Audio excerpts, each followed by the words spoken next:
자, 여기에는 뭐가 있냐면은 엔초 페라리 박물관이라는 게 있어요.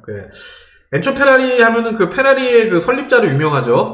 그 까만색 이제 뿔테 안경 쓰고 나오시면서 굉장히 그 고집쟁이에다가 독선적이고 이런 사람, 열정 하나로만 진짜 평생을 살았던 정말 멋있는 남자.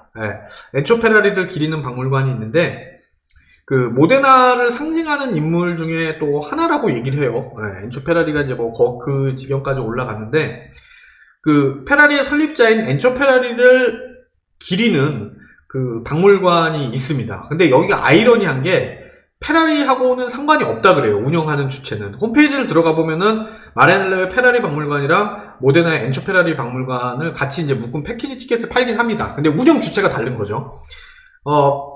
마라넬로의 페라리 박물관은 페라리에서 운영을 하는 거고, 이 모데나에 있는 엔초 페라리 박물관은 모데나 시 정부에서 운영을 한다고 해요. 그래서 전시품도 굉장히 자주 바뀌고 특별 전시 같은 거를 굉장히 좀 많이 하는 편입니다.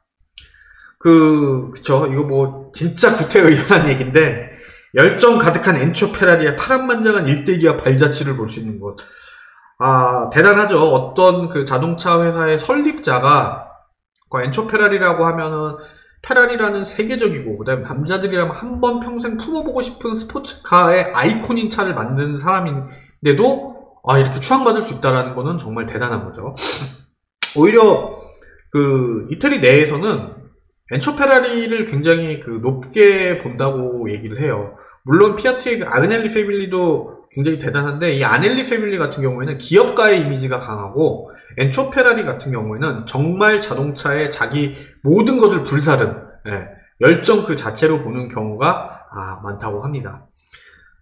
자, 여기는 내부가 사실 일반적인 박물관하고는 조금 다르게 생겼어요. 어떻게 생겼냐면 갤러리 같이 생겼어요. 그러니까 미술품을 관람하는 갤러리 같이 생겼고 그 상설 전시가 굉장히 많다고 해요. 그리고 또 뭐 페라리 이름은 엔초 페라리 박물관인데 엔초 페라리에 관련된 페라리 차들만 전시를 하는 게 아니라 거기에 관련된 소품, 미술품이나 보트 이런 것도 전시를 할 때가 있는데 그 엔초 페라리랑 관련이 있었던 것들을 소품들을 전시하는 경우가 많다고 합니다. 그래서 실제로 이제 여기 이제 사진을 보시면 아시겠지만 이 중에 페라리도 있지만 마세라티도 있고 피아트도 있어요.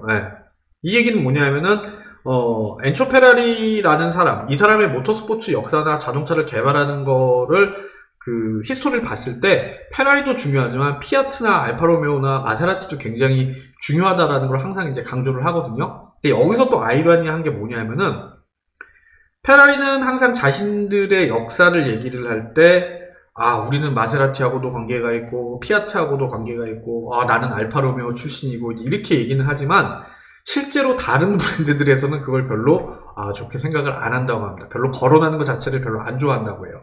왜 그런 거 하고 봤더니 페라리는 이제 한 75주년? 80주년 정도 된 회사고 나머지의 이태리 자동차 회사들 피아트나 란치아나 알파로메오 같은 회사들은 100년이 넘었거든요. 그러니까 이 사람들 입장에서 봤을 때 페라리는 어떻게 보면 되게 신생 브랜드인 거죠.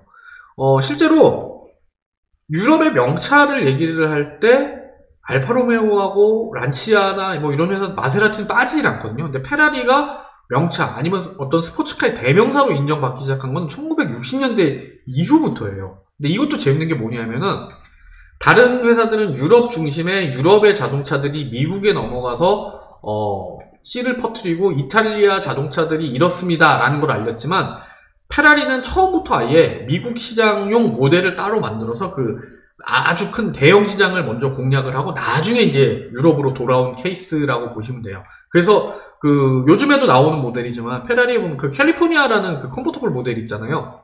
그게 사실 1960년대, 50년대 말 60년대에 미국에 판매했던 그 페라리 아메리카 시리즈 중에 이제 하나였던 거죠. 캘리포니아라는 모델이 있었고, 그러고 나서 이제 미국에서 인기가 있으면서 그거를 발판으로 다시 유럽으로 진출해서 유럽형 그 페라리 스포츠카를 만들었다고 보시는 게 맞습니다.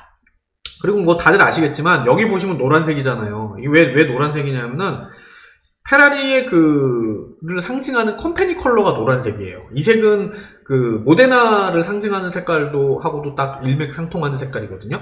그래서 뭐 페라리는 무조건 빨간색이다 뭐 이렇게 얘기하는데 실제로 페라리의 메인 컴퍼니 컬러는 노란색이고 빨간색은 왜 빨간색이냐면은 예전에 모터스포츠가 국가 대항전으로 열리던 시절에 각 국가별로 국가를 상징하는 색깔을 지정을 해줬고 그거를 맨 처음 사용한 데가 알파로메오거든요. 알파로메오에서 맨 처음에 빨간색, 그 로쏘 코르사를 사용을 하면서 그게 이탈리아를 상징하는 이제 이탈리아 모터스포츠를 상징하는 색이 됐죠. 그리고 나서 페라리가 이제 그걸 사용을 했는데 색깔은 좀 살짝 달라요. 근데 지금까지 F1이나 모터스포츠 분야에서 쉬지 않고 꾸준히 활동한 데가 지금 페라리밖에 없어요. 이탈리아 브랜드 중에서는요. 그래서 그게 자연스럽게 페라리를 상징하는 색이 됐는데 원래 원조는 알파로메오고 이거는 또 페라리를 상징하는 색깔은 원래는 노란색입니다. 자, 이런 굉장히 멋있죠. 네, 여기도 마찬가지로 지금 왼쪽 상단에 있는 그 사진이랑 오른쪽 이제 하단에 있는 사진, 요게 뭐냐면은 엔초 페라리의 이제 집무실을 재현을 해놓은 거예요. 그리고 그 안에는 보면은 엔초 페라리 하면은 그 유명한 그 까만색 선글라스, 레이벤처럼 생긴 그 선글라스가 이제 유명한데, 자, 이 선글라스도 엔초 페라리가 쓰게 된 계기가 있어요. 이거를 뭐 어느 날 갑자기 쓰고 나온 게 아니라 엔초 페라리가 정말 아끼던 아들이죠. 디노.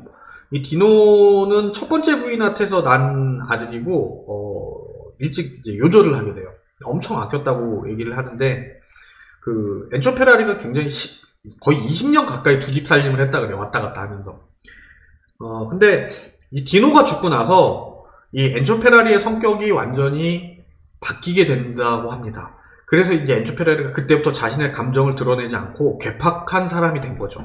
그러면서 자신의 감정을 드러내지 않기 위해 착용하기 시작을 했던 게 이 선글라스고, 이 디노가 죽고 난 이후에 엔초 페라리는 경기장에 모습을 드러내지 않았다고 해요. 사무실에 처박혀서 사람들도 거의 안 만나고 그냥 차 개발하는 것들에만 몰두를 했다고 합니다. 이 부분은 이제 뭐 나중에 제가 좀 더 자세하게 얘기할 기회가 있을지 모르겠는데, 엔초 페라리라는 사람의 그 역대기를 보면은 또 상당히 재밌는 부분들이 많아요. 피아트에 들어가고 싶어 하는데 못 들어가고, 우연한 기회에 이제 알파로메오에 들어가고, 거의 전쟁 끝난 이후에 엔초 페라리는 거의 삶을 거의 포기할 뻔했다 그래요. 취직도 안 되고, 워낙 그 경제가 안 좋은 상황에 자기가 이제 할 수 있는 것들이 없으니까, 그 와중에 이제 우연한 기회에 이제 알파로메오에 들어가면서 이제 나는 이기는 레이스를 하겠다라는 거를 이제 불태우기 시작을 하게 되는 거죠.